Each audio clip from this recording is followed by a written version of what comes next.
우리에게 주신 바 된 한 아들이란 말씀의 제목 같이 하나님 말씀 나누겠습니다. 이사야, 구약 성경 또 시편을 제외하고 가장 많은 분량이 담겨 있는 책이 바로 이사야입니다. 이사야가 전한 많은 예언이 신약에서 예수님을 통해서 성취됨을 볼 수 있는 책, 바로 이사야입니다. 신약에서 가장 많이 인용된 책이고요. 또 예언의 분량이 많기 때문에 대선지서로 분류가 됩니다. 이사야서의 주제는 이사야 이름에 담겨 있습니다. 이사야라는 이름의 뜻이 여호와는 구원이시다는 뜻입니다. 그 전체적인 흐름은 다른 나라를 의지하기보다는 하나님만을 의지해야 한다는 것이 이 예언의 주제입니다. 여러분의 삶을 누가 돕고 있습니까? 그것을 의지하기 쉽습니다만 그 의지하는 존재가 결국은 사라지고 무너지고 없어질 때가 있습니다. 그때 깨닫는 것이죠. 하나님밖에 의지할 분이 없구나를 깨닫습니다. 여러분 잊지 마십시오. 먼저 깨닫고 여러분이 의지하는 사람들조차도 하나님을 의지하도록 도와야 될 줄 믿습니다. 이사야서 예언의 전적인 줄거리는 이렇습니다. 북이스라엘과 남유다의 멸망을 예언하고 있습니다. 그리고 그 주변 제국인 아스루와 바벨론 그리고 바사, 페르시아 제국까지 예언에 포함되어 있고요. 중요한 말씀 가운데 하나는 바로 동정녀의 탄생, 바로 예수 그리스도가 이 땅에 아기로 오심에 관한 분명한 말씀이 이 예언서에 담겨 있습니다. 그리고 그것은 곧 하나님이 함께 하신다는 것입니다. 잊지 마십시오. 예수님이 이 땅에 아기로 오셨습니까? 그분은 우리 사람이 되어서 우리로 그분의 영을 더불어서 함께 하시고자 아기로 오신 줄 믿습니다. 뿐만 아니라 그분의 대속적인 죽음, 그리고 그분이 메시아이심이 분명히 담겨있는 예언서 책이 바로 이사야입니다. 이사야서 배경은 이렇습니다. 이사야 활동 시기가 우시야, 요담, 아하스, 히스기야 그 4명에 걸친 남유다 왕국의 시대에 활동했습니다. 그러니까 BC 790년부터 BC 687년까지 그렇게 활동했는데 이 예언이 이제 오늘 우리가 같이 볼 내용 중에 아기로 오시는 예수님에 대한 예언이 담겨 있습니다. 동시대 하나님 앞에 선지자로 쓰임받은 사람은 북왕국 이스라엘에는 아모스와 호세아가 있었고요. 남왕국에는 귀족들과 왕들을 향한 하나님의 예언을 전한 이사야, 오늘 이 책의 주인공이죠. 또 평민들과 서민들을 향해서 하나님의 뜻이 이루어지기를 바라는 미가가 있었죠. 미가서의 중요한 내용이 무엇입니까? 같이 한번 읽어볼까요? 시작. 베들레헴 아브라야, 너는 유다 웅속 중에 작을지라도 이스라엘을 다스릴 자가 내게서 내게로 나올 것이라. 그의 근본은 상고에 영원에 있느니라. 예, 바로 미가서 5장 2절이 중요하죠.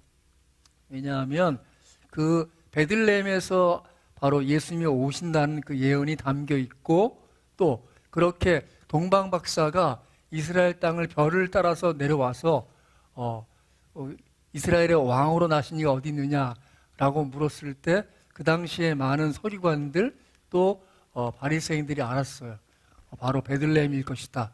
그래서 이제 나중에 그 당시에 유다를 통치하던 왕이 2살 이하의 아이들을 다 죽이는 일이 생기고 예수님이 이제 이집트로 피신하게 되죠. 그렇게 이스라엘 다스릴 자, 하나님의 택하신 백성들을 다스릴 자가 바로 베들레헴, 유다 족속에서 나올 것이다 말씀하고 있고 그의 근본은 상고, 영원전, 아주 오랜 옛날에 바로 태초 이전에 계신 분의 의미가 담겨 있습니다. 그것은 모든 것은 다 성취의 과정으로 드러나는 것이죠.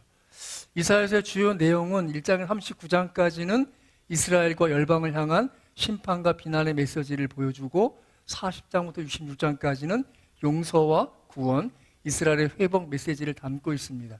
그래서 이 이사야 39장 또 27장으로 나눌 수 있는데 이 39장까지는 하나님의 심판을 예언한다면 27장부터는 하나님의 위로의 메시지가 시작되죠. 그래서 40장을 보면 내 백성을 위로하라, 위로하라.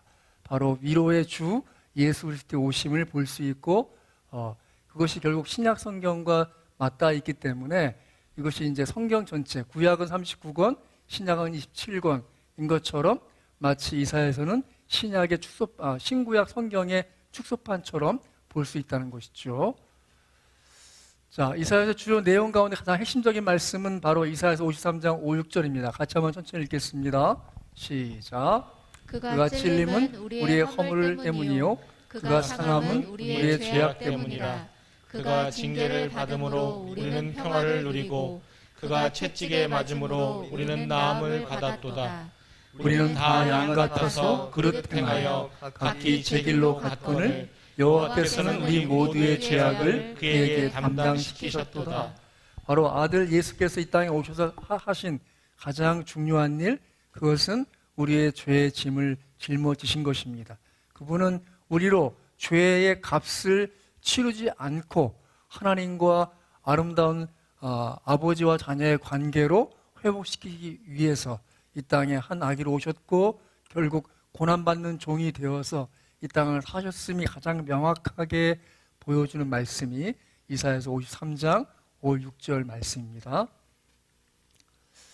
그래서 주요 내용 가운데 이스라엘의 거룩한 자가 20번 이상 나오고요. 여호와의 거룩한 속성을 가리킵니다. 만군의 여호와 40번 이상 나옵니다. 하나님의 능력을 강조합니다. 여기서 만군이라는 것이 어떤 의미가 있는가 하면 많은 왕들의 왕이라는 의미예요. 그 많은 왕들 위에 계신 분의 의미가 만군의 여호와예요. 또 구속자가 13번 사용되어서 하나님의 구원의 주권적 은혜를 강조합니다. 저를 따라하십시오. 모든 하나님의 은혜는 하나님의 주도적인 역사하심으로 이루어집니다. 믿습니까? 아멘. 여러분이 수고하고 애쓰고 노력하는 것으로 하나님의 의를 이루어 드릴 수 없기 때문에 믿음에서 믿음으로 나아가는 의가 바로 예수 그리스도의 희생의 십자가의 그 죽으심 또 그분의 부활하심으로 우리에게 부여된 줄 믿습니다. 따라하십시오. 나는 용서받은 죄인입니다. 믿습니까? 아멘. 예수 십자가의 은혜는 바로 그것입니다. 우리가 죄인입니까? 아닙니까? 예, 죄인입니다. 하지만 죄의 값을 치루어 주신 예수님께서 우리에게 용서를 주셔서 그 예수를 믿고 받아들인 사람들은 이제 죄인이로되 용서받은 죄인이라 죄의 책임, 죄의 값을 치르지 않고 하나님과 원만한 관계, 화목한 관계에 들어갈 수 있는 것을 믿으시기 바랍니다. 그것이 하나님의 은혜지요. 다만 이 세상에 아직도 자기가 죄인인 줄 모르고 하나님의 용서를 받아들이지 않는 사람이 있을 뿐이고 받은 사람들은 그렇게 하나님 나아갈 때마다 십자가의 은혜에 감격하고 그리스도 이 땅에 오심에 감사하는 사람들인 줄 믿습니다. 바로 그런 여러분의 믿음이 가능하도록 우리 예수께서 이 땅에 아기로 오셨습니다. 자, 같이 오늘 말씀을 같이 천천히 먼저 우리 9장 6절 읽겠습니다. 시작. 이는 한 아기가 우리에게 낳고 한 아들을 우리에게 주신 바 되었는데 그의 어깨에는 정사를 메었고 그의 이름은 기묘자라 모사라 전능하신 하나님이라 영존하신 아버지라 평강의 왕이라 할 것임이라. 바로 이 한 아기가 우리에게 낳습니다. 한 아들을 우리에게 주신 바 되었습니다. 그 말의 의미는 여기서 우리에게 되어 있는데 그 원어적인 의미는 이게 좀 이중적이에요. 하나는 우리에게 누군가를 향해 있는 그런 표현도 되지만 다른 한편으로는 우리를 위해라는 의미가 있어요. 그러면 이렇게 고쳐 읽을 수 있습니다. 이는 한 아기가 우리를 위해 낳고 한 아들을 우리를 위해 주신 바 되었는데, 그러니까 예수 그리스도의 존재적 가치와 의미는 바로 우리를 위한 아기이십니다. 믿으십니까? 우리를 위해 오신 분이세요. 이 세상 그 누구도 여러분을 위할 수 없을 때라도 기억하십시오. 예수님은 여러분을 위해 존재하시는 분이십니다. 믿으십니까? 그분을 기대하십시오. 근데 그분은 어떤 분이십니까? 그 어깨에는 정사를 메었고, 여기 정사란 말은 다스릴 정자 일사자, 한문으로는 그래요. 그러니까 이게 무슨 말이냐, 일반적으로 얘기하면 정치적인 것, 행정적인 일을 의미하는 거예요. 그러니까 그런 면에서 그분은 그 모든 것을 떠맡으신 분의 의미가 있어요. 단순히 떠맡았다는 것이 우리 눈에 보이는 이 세계 역사뿐 아니라 눈에 보이지 않은 영적인 역사까지 그분은 떠맡으신 거예요. 여러분 잊지 마십시오.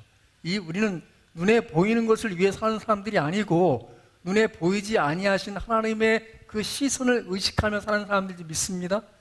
여러분, 여러분의 믿음의 분량이 어떠하든지 기억할 것은 하나님은 다 보시고 아시고 들으시고 그분은 행하시는 분이십니다.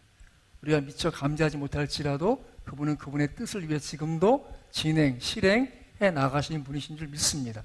그분은 어떤 분이십니까? 예수님은 기묘자라 모사라. 여긴 기묘자라 모사라 해서 한글 번역에는 따로따로 되어 있는 것 같지만 원어적인 의미는 기묘자의 모사라는 의미가 있어요. 기묘자란 말의 의미는 영어로 보면 더 쉽게 풀려요. 원더풀해. 놀라운 분이시라는 거예요. 위대한 분. 그 모사란 말은 지략의 의미예요. 지략가. 그러니까 요즘은 잘 쓰지 않는 말인데 흔히 쉽게 생각하면 이것입니다. 여러분 삼국지를 읽었든 안 읽었든 관우, 장비, 유비 그 다음 누가 나오죠? 제갈량은 뭐 하는 사람이에요? 지략가예요. 모사가예요. 전쟁에 관한 모든 전략을 짜고 전쟁이 승리할 수 있는 그런 일들을 해나가는 사람. 바로 예수님은 우리에게 그런 분이십니다. 여러분의 지혜가 필요하십니까? 여러분의 삶에 장기적인 비전과 전략이 있습니까? 그것이 없다 하더라도 그분을 의지하면 그분은 여러분의 생애 가운데 그분의 뜻과 그분의 은혜가 이루어지는 아름다운 전략을 준비하신 줄 믿습니다. 의지하십시오. 기대하십시오. 구하십시오. 그분을 의뢰하십시오. 우리가 미처 헤아리지 못한 그 놀라운 은혜와 방법이 그분께 있습니다. 전능하신 하나님이시라. 하나님의 아들이시기 때문에 그분도 하나님이십니다. 그분이 전능하실 뿐 아니라 그분은 영원한 아버지라고 말씀하고 있습니다. 요한복음 14장에서 예수님의 제자 빌립이 묻습니다. 우리에게 아버지를 보여주시면 족하겠나이다. 하나님을 좀 보여주십시오. 3년이나 예수님 따라다니는 제자가 한다는 말이 그렇습니다. 그러자 예수님 말씀하십니다. 빌립아, 내가 이렇게 너희와 오랫동안 함께 있었거늘 어찌하여 나더러 아버지를 보이라 하느냐. 나를 본 자는 아버지를 보았거늘 이라고 말씀하세요. 결국 하나님과 삼위일체적 관계 안에서 예수님은 보이지 아니하신 하나님을 보여주시는 은혜로우신 분이시고 진리가 충만한 분인 줄 믿습니다. 예수님을 깨달아가고 알아가고 배워가고 믿어가면 갈수록 분명히 하나님이 어떤 분이신지를 알게 되고 믿어지게 되고 알게 되는 것입니다. 그분은 또 평강의 왕이십니다. 이 세상에 필요한 것은 무엇이겠습니까? 평강 아니겠습니까? 여러분이 뉴스를 볼 때마다 무엇을 듣습니까? 전쟁을 듣고 분쟁을 듣고 당쟁을 듣고 심지어 우리나라 정치계 안에서도 지금 같은 당 안에서 싸우고 있어요. 같은 당 안에서도. 이제 겨우 뭐 대통령 선거가 70일밖에 안 남았다는데 뭐 대표가 싸우고 뭐 어쨌든 뭐 그런 얘기를 날마다 듣고 있어요. 또 그것뿐일까요? 여러분의 집은 어떻습니까? 여러분의 집은 그만두고 여러분의 마음속은 어떠세요? 여러분 마음에 혹시 다투는 마음 있지 않습니까? 여러분 스스로를 꾸짖거나 책망하거나 혹은 여러분 스스로가 여러분 자신과 갈등이 있지 않습니까? 그리스도를 모시면 그분의 은혜 가운데 스스로를 용서하고 용납하고 이해하고 오히려 격려할 만한 힘이 좋을 줄 믿습니다. 따라하십시오. 그 누구도 따라하세요. 그 누구도 나를 위로할 수 없을 때 미워할 수 없을 때 내가 나를 위로해야 한다. 위로해야 한다. 믿습니까? 아멘. 여러분 자신을 괴롭히지 마세요.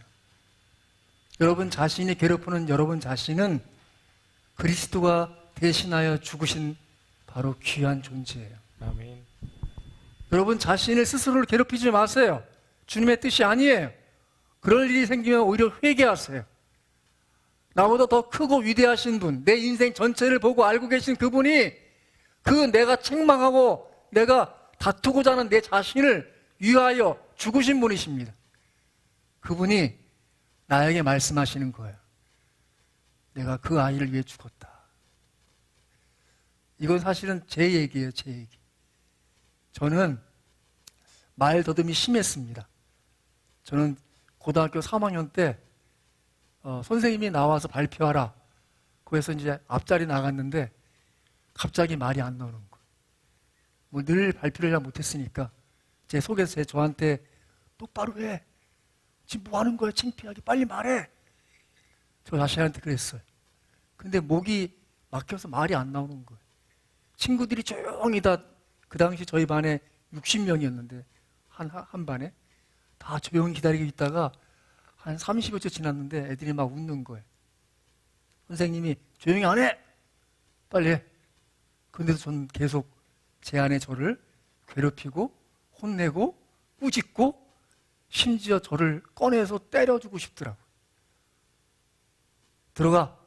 선생님이 그래서 제가 제 자리에 돌아와서 저 뒷자리 2번째 자리인데 엎드려서 막 눈물이 나는 거예요. 제가 제 자신이 싫어서.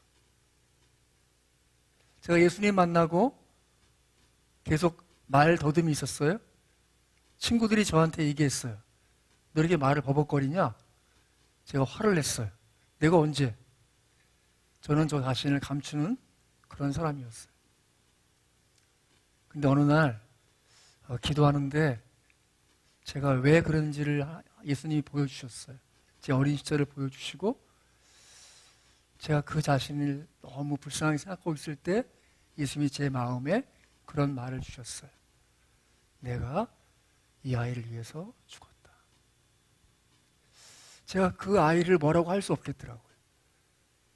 그날 제가 많이 울고 회개하고 제 자신을 받아들이고 용서하고 이해하고 제 자신을 오히려 격려하는 삶의 태도로 나갔어요. 여전히 제가 말 더듬 그것이 쉽게 고쳐지지 않았어요. 친구들이 저한테 얘기했어요. 너 이렇게 말 버벅거리냐?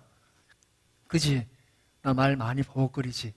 그런데 옛날보다 좀 좋아진 것 같아. 그렇지 않니? 저를 있는 그대로 인정하기 시작했어요. 그러다 제가 서서히 말을 더듬지 않게 됐고, 제가 이런 얘기하면 사람들이 믿지 않아요. 목사님처럼 말 잘하는 사람이 무슨 말을 버벅거리겠냐고. 아니요, 지금도 가끔 낯선 사람 만나거나 좀 직위가 높은 사람 만나면 갑자기 떨리면 그래요. 중요한 것은 그리스도는 우리와 우리 자신을 화해시켜 오신 분이 믿습니다. 평강을 주십니다. 가정에 갈등이 있으십니까? 그리스도를 왕으로 모십시오. 그분의 평강이 여러분의 가정을 다스려 주실 것입니다. 요한 1서 3장 8절 같이 한번 읽어볼까요? 시작. 죄를 짓는 자는 마귀에게 속하나니 마귀는 처음부터 범죄함이라. 하나님의 아들이 나타나신 것은 마귀의 일을 멸하려 하심이라. 바로 예수님이 오신 이유가 무엇입니까? 그것은 하나님의 아들이 나타나신 것은 마귀의 일을 멸하려 하심. 마귀의 일은 무엇입니까? 예수님이 요한복음 10장 10절에서 비유로 말씀하셨어요. 도둑이 오는 것은 도둑질하고 죽이고 멸망시키는 것뿐이에요. 결국은 우리 인생을 빼앗기게 만들고 우리 인생을 멸망시키고자 하는 것이 마귀가 하는 일이에요. 그 일을 우리 예수님이 멸하려고 오셨습니다. 믿습니까? 그분을 의지하면 우리의 인생이 빼앗기지 않습니다. 우리 인생이 멸망으로 달려가지 않습니다. 오히려 하나님의 바른 관계 안에서 생명을 얻고 더 풍성히 얻는 길로 인도할지 믿습니다.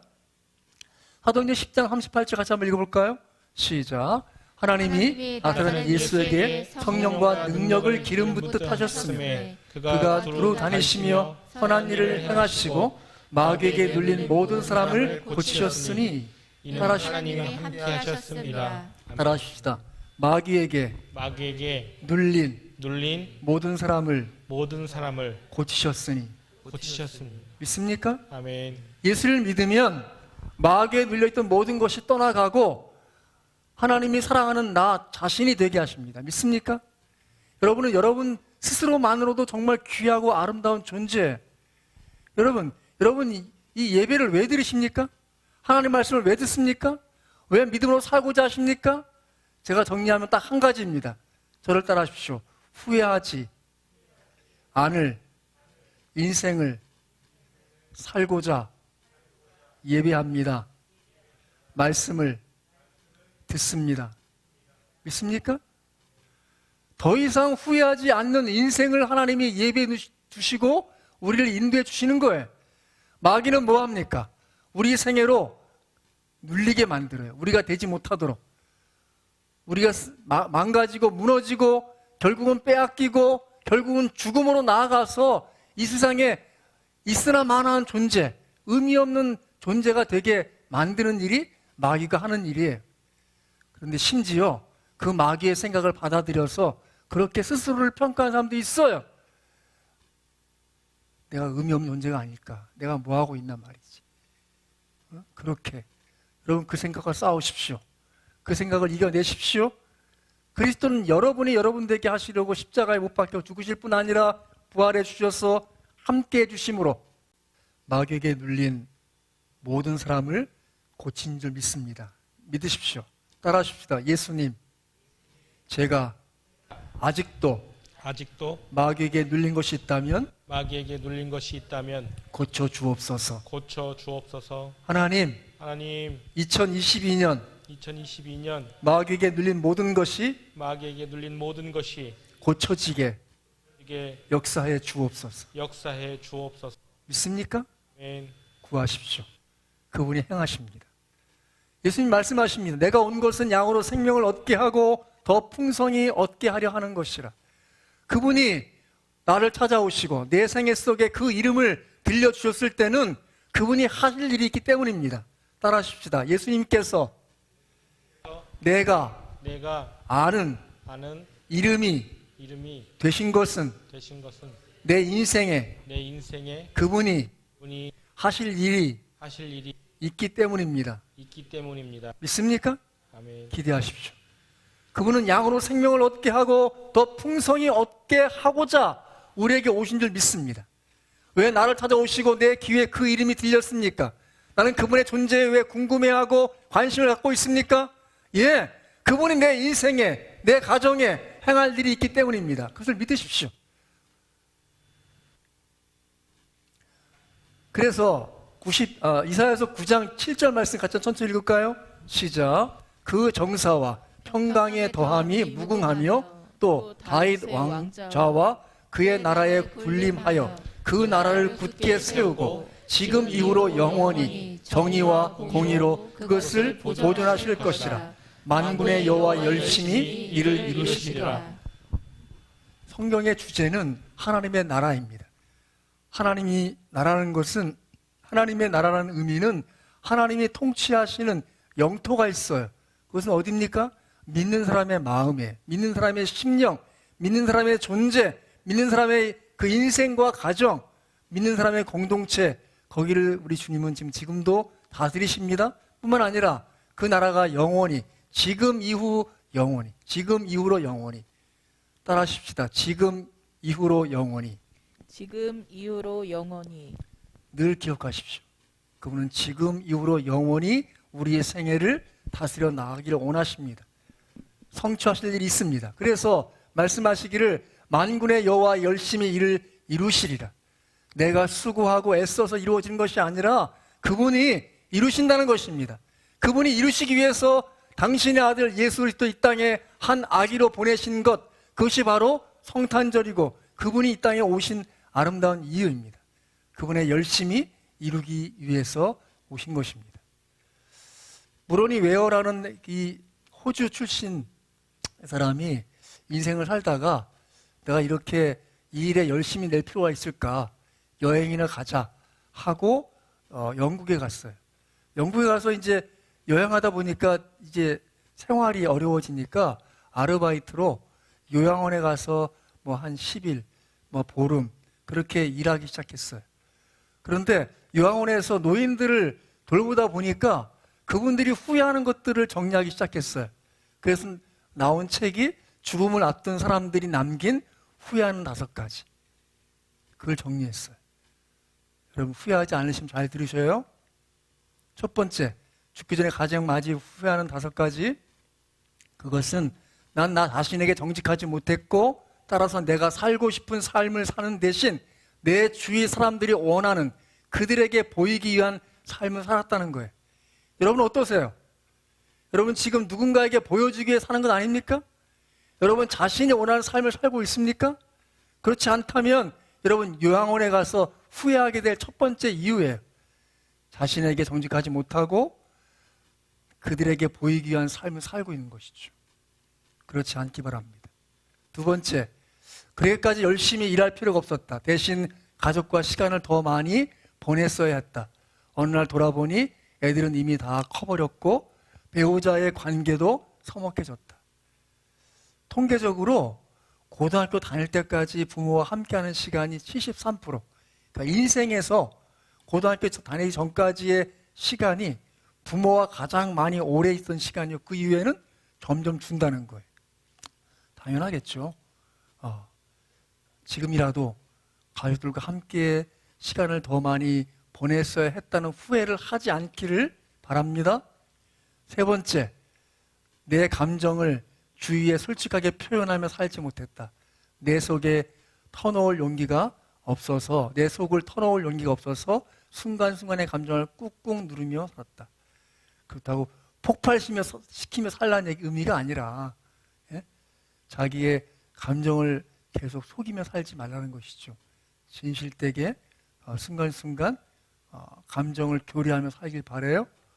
네 번째, 친구들과 연락하며 살았어야 했다. 다들 죽기 전에 그러더라고. 친구 아무개를 한 번 봤으면. 요양원에서 죽어가는 노인들이 후회하는 것, 친구를 한 번 더 봤으면. 이 말은 제가 참 최근에 저의 사무실에 자주 오고 가시는 그 목사님이 계시는데 88세예요. 그분이 이번 주에 와서 그러시더라고요. 굉장히 기운이 없어 오셨더라고요. 그래서 몸이 어디 안 좋으세요? 그랬더니 아니 엊그제 우리 친구가 죽었어. 이제 나만 혼자 살아남았어. 그러시더라고요. 그 친구 한 번 더 봤어야 되는데. 여러분 어떠세요? 후회하지 않으려면 지금 보고 싶은 친구 있으면 연락 한번 하십시오. 행복은 결국 내 선택이었다. 훨씬 더 행복한 삶을 살 수 있었는데 겁이 나서 변화를 선택하지 못했고 튀면 안 된다고 생각해서 남들과 똑같은 일상을 반복했다. 어떠세요? 여러분은? 여러분의 선택의 기회가 주어져 있을 때 행복을 위한 선택을 하십시오. 내일 예배를 안 드린 여기서 모여서 예배 안 드린 이유는 좀 좋은 시간 가지시라고. 주일에 묶여 있었는데 묶이지 마시라고. 죽음 그 자체가 말하기 두려운 주제가 되어서는 안 된다. 당신이 사랑하는 사람과 남은 생애를 매일 보낼 수 없다는 것을 솔직하게 인정하게 되면 슬퍼질 수는 없다. 슬퍼질 수는 있다. 그러나 이 사실을 직시하게 되면 사랑하는 이와 보내는 남은 시간이 더 특별해지지 않겠는가. 이렇게 되면 또 다른 두려움이 생긴다. 이토록 하고 싶은 것이 많은데 시간이 얼마 남지 않았다는 두려운 말이다. 그러나 지금 바로 행동에 옮겨야만 한다. 지금 남은 삶을 최대한 가치 있게 보내자. 죽음이란 필연적으로 오기 마련이라는 사실을 받아들이자. 그리고 지금의 삶과 선택을 할 수 있다는 점을 감사하자. 당신의 삶은 축하받을 만한 충분한 가치가 있다. 그러나 이 생을 떠날 시간이 도래할 때까지 두려움 없이 솔직한 삶을 살아가자. 당신의 삶을 포용하자. 즐겁게 지내자. 그리고 용기를 내자. 여러분, 늘 기억하십시오. 예배를 왜 드립니까? 하나님 말씀을 왜 듣습니까? 후회를 적게 하려고, 후회하지 않는 삶을 살기 위한 것입니다. 여러분이 예수님 이 땅에 왜 오셨습니까? 예, 후회하지 않는 인생 되라고 이 땅에 오신 것입니다. 그분이 왜 나를 만나 주셨습니까? 후회하지 않는 생애를 살아가기 위해서 우리를 돕고자, 우리를 위해 오신 분이 바로 예수님이십니다. 믿으십니까? 그분을 신뢰하십시오. 의뢰하십시오. 기대하십시오. 그분이 마귀의 일을 멸하시고 마귀에게 눌린 모든 사람을 고쳐주고 오셨습니다. 그분의 은혜가 여러분에게 놓여 있음을 잊지 마십시오. 더 온전히 그분을 신뢰하는 이 남은 12월 되시기를 주 예수의 이름으로 축원합니다.